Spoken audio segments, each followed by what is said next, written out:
Yeah, that's the big dog hunt. Hello again, everybody. Welcome to another episode of Kallas Remarks with your host, Joe Staszak, my man right there, Steve Kallas. Steven, how are you, my friend?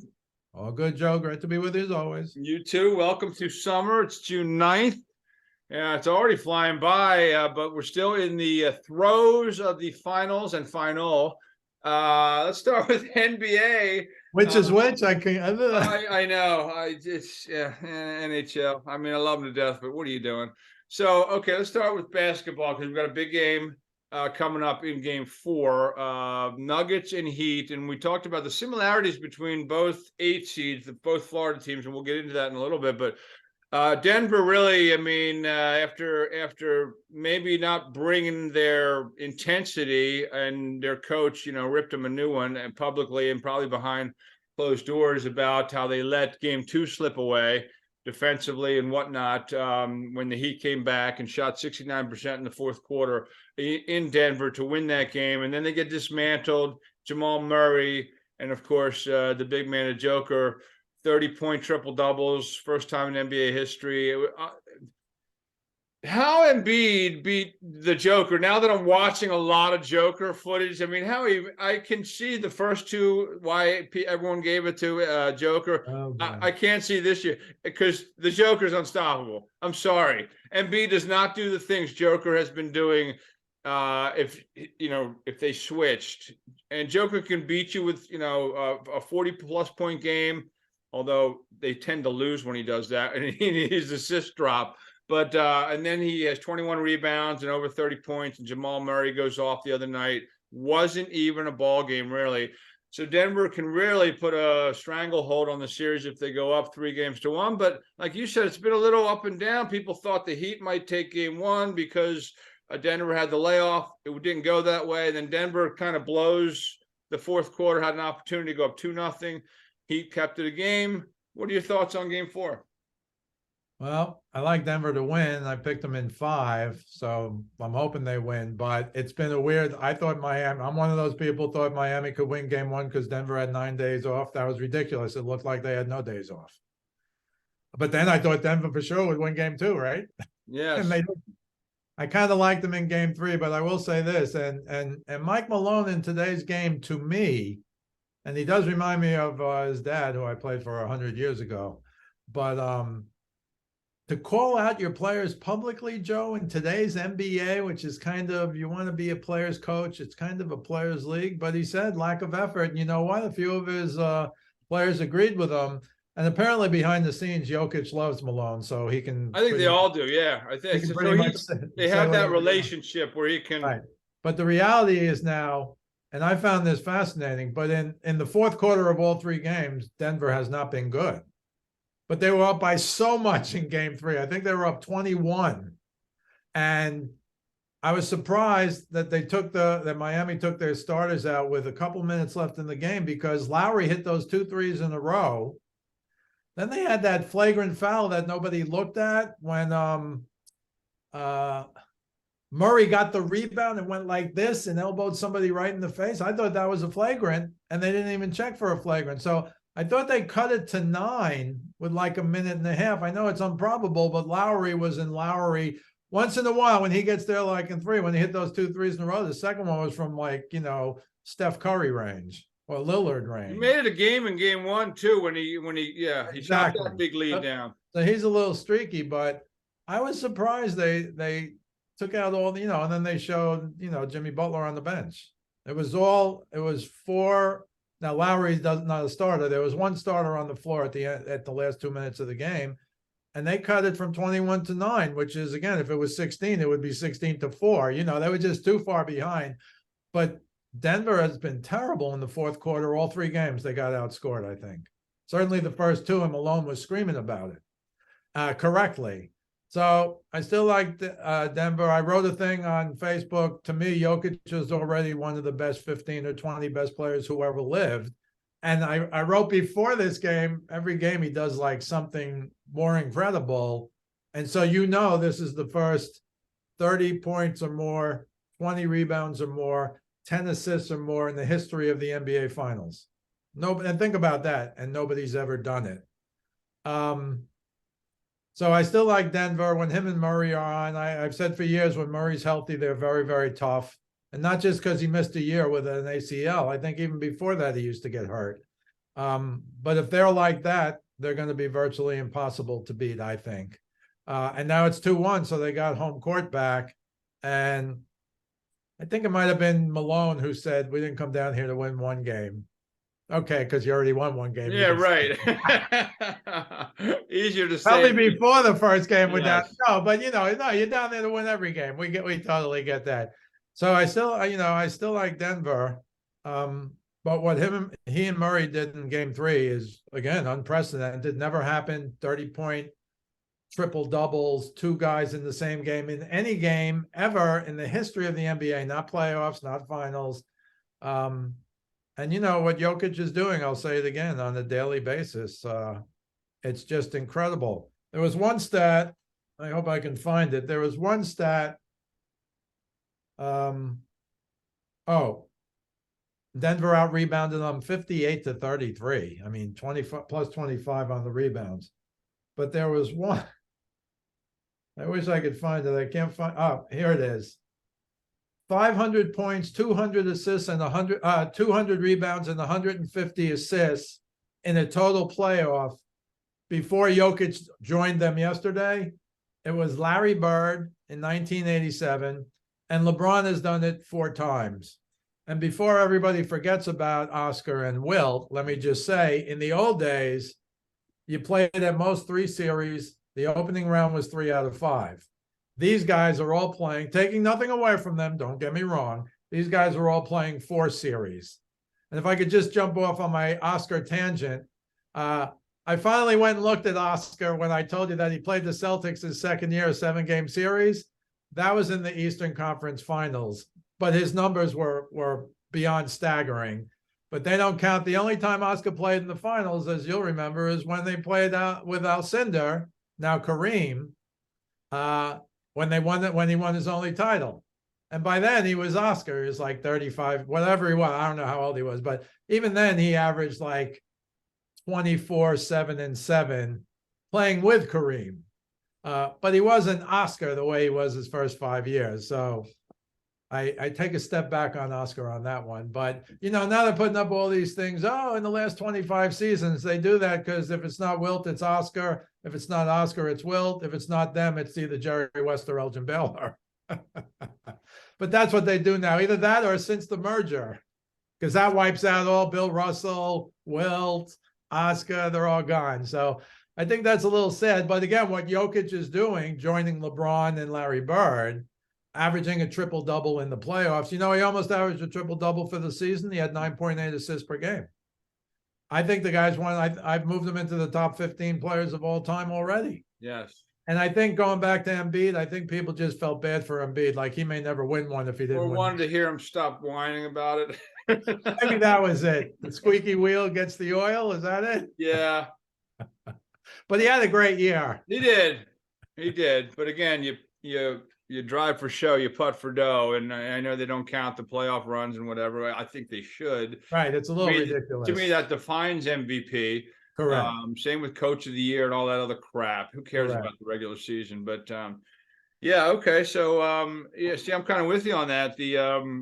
And after game 1, I texted my friend who's a Miami guy, and I was like, "Am I the only one?" He even thought himself, because we're done both sports. I'm like, am I the only one that thinks you can still win in both sports? And then they win game 2. But, watching the series, it really hasn't been that close except for that fourth quarter that really kept the series at bay, kept Denver at bay at 1-1. But Denver, they don't mess around. And their scorers are playing at the top level. They are very tough to beat. I know Jimmy Butler and the Heat culture and all that, but he can't really, in terms of talent and, going 4 quarters and going a whole series, I don't think they can beat Denver. I really don't. Yeah, one final thing I just heard on SportsCenter this morning, Tyler Hero waiting for Godot, waiting for Hero. Godot never showed up. You know that, right? Never. Yes. Well, Hero is out. He's out of game 4. They showed him on the court, but I only saw him dribble with his left hand, and he had like a wrap still around. He broke his hand. Yeah. His shooting hand. So I'd be surprised. And even if he comes back, what's he going to be, Joe? A 10-minute guy, a 12-minute Right. guy? He could give him a huge lift off the bench. He could, come in and maybe hit a shot or two. But I don't know how they're going to break up what they have. And Robinson, who's kind of gotten more time, has had some incredible moments in these playoffs, including, what do you have, 10 points? Was it 10 points in the fourth quarter of game 2, I think? Yeah, I think, pretty sure. And so I don't know what the drop off or improvement will be if Hero actually plays, but it's getting late. It got late early, and now it's getting later. So we'll see what happens with that. He would have been a big 20-point scorer per game, and he He hasn't would played. have. Yeah, he hasn't played. I think it was game 1 of the playoffs he got hurt. The fact So that they've gotten this far is amazing. He's instant exactly. offense. Exactly. All right, let's talk a little hockey, because that other team in South Florida, and I know people say, "Oh, let's go back down to South Beach." They're not near South Beach either. I mean, the Heat play like 15 miles from it, and the Panthers are even a little further. But that's fine. I get it. Sounds sexier, but they big win last night. And again, a lot of folks after game 2 texted me, "Hey, this is over. Vegas has it." I'm like, timeout. Game 1 was a 1-goal game. Game 2 got away from them, and I could see why it looks bad. They're down 2-0, and that's tough to come back in any series. And Bobrovsky got chased in game 2. They looked bad. It was the first game in maybe 7 weeks where they unraveled it. And I think in the Boston series, they might have had a game where they gave up 7 goals. It hasn't been since then. So I'm like, it's just one game. If they lost their 1-goal game, it would be still 2-0. And they win last night in the waning moments. My man Matthew Tkachuk, who took a blast, and I know that was probably retaliation for the Jack Eichel hit in game 2. Right. That's right. Left the game, comes back, had an assist on the first goal, and he scores a game-tying goal to send the game into overtime, where Verhaeghe wins it after they kill off a penalty.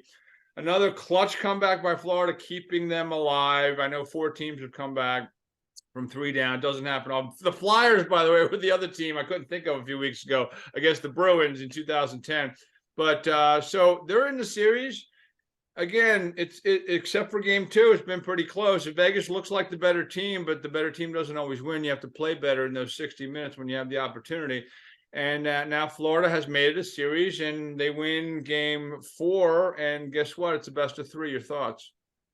Well, I go back to Hill's save in game 1, and I wrote down Cousins took the shot. You saw it. He comes across the net. It's a 1-1 game. Game 1, blocks it with his stick. And they said, oh, Cousins couldn't lift it. And then if you really watch the replay, the puck was like wobbling. It was not flat on the ice where he could have lifted it easily.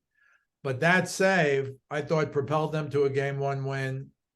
And then they won game 2 easily, as you said. 12 goals in the first 2 games, ties the most goals in 2 games of a Stanley Cup final ever.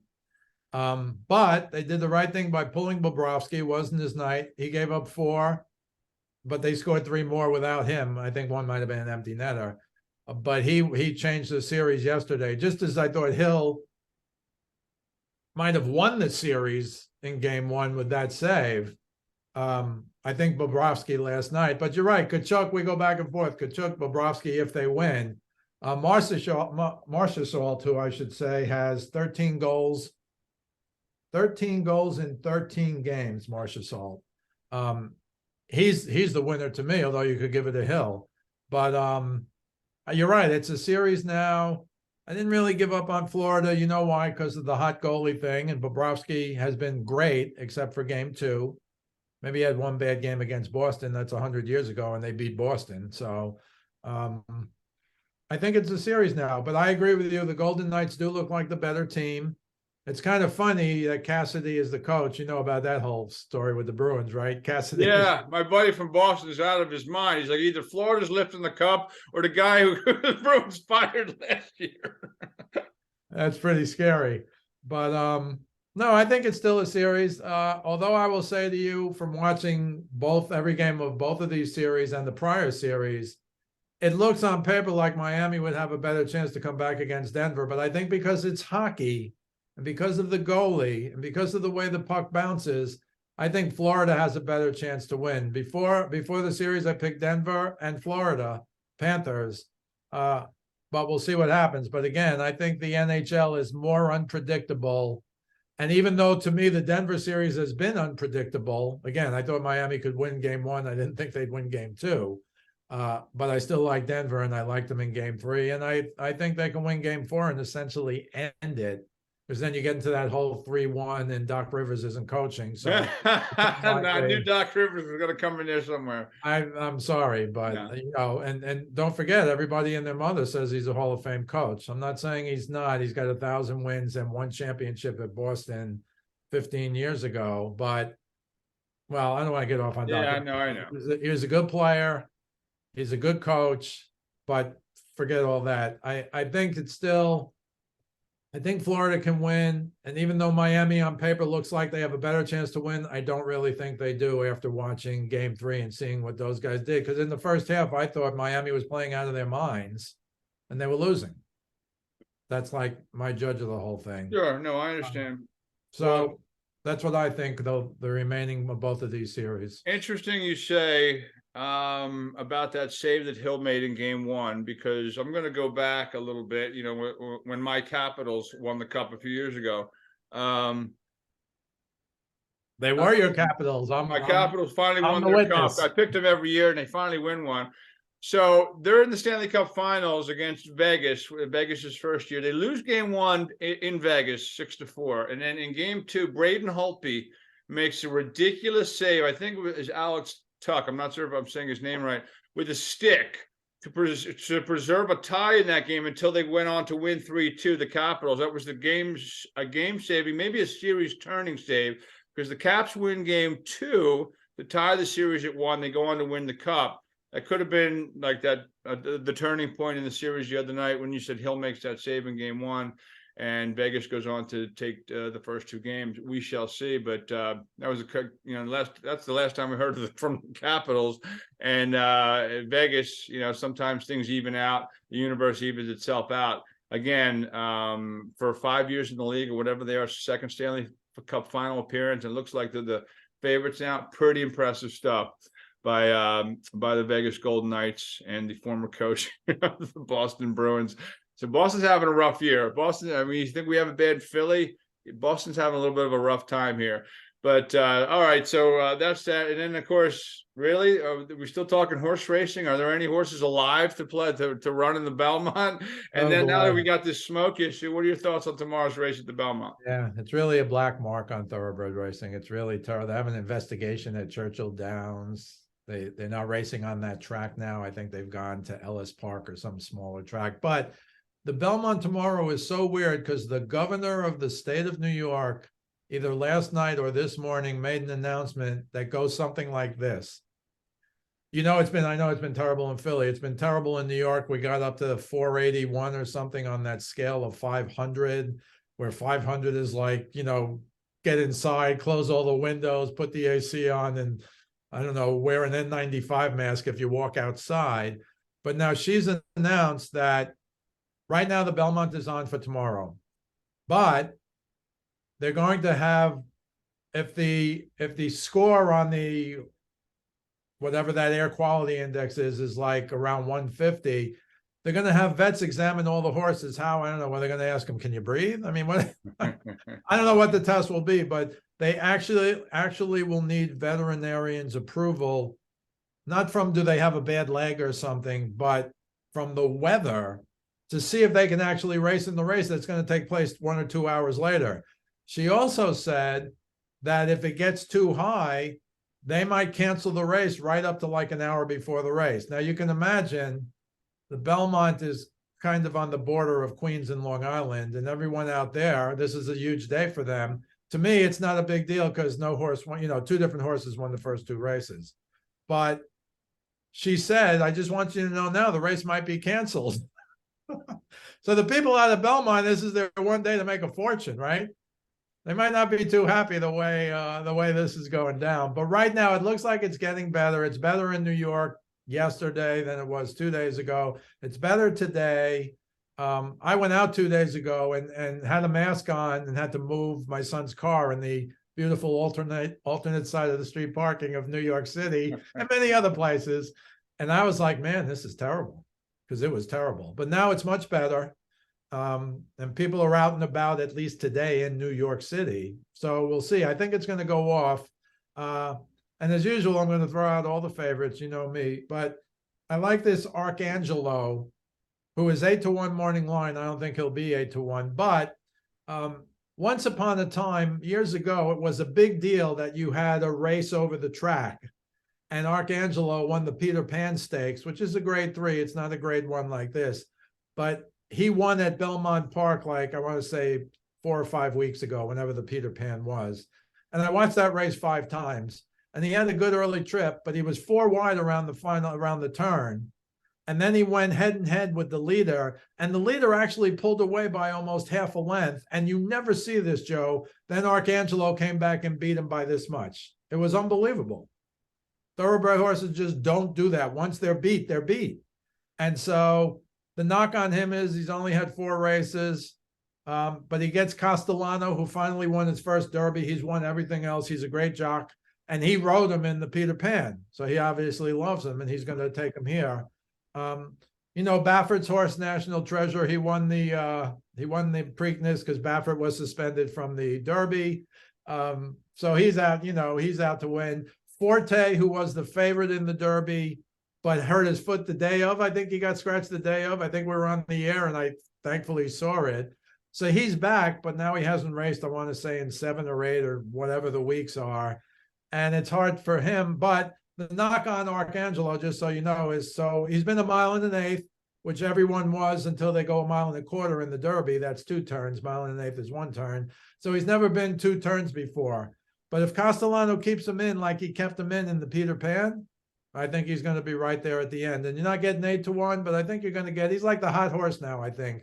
I think you'll still get 5 or 6-1, which I think is a real good price. So I'll go Arcangelo and throw out all the favorites, as you know I usually do. But right now, I just hope the race goes off because it's just so weird. And I've never heard an announcement like that. Yeah, maybe a few horses will get scratched an hour before the race or 2 hours before the race. Oh, we may not even have the race at all. We're not sure. Right. And she even says at the end, we just want everybody to know that before they come out.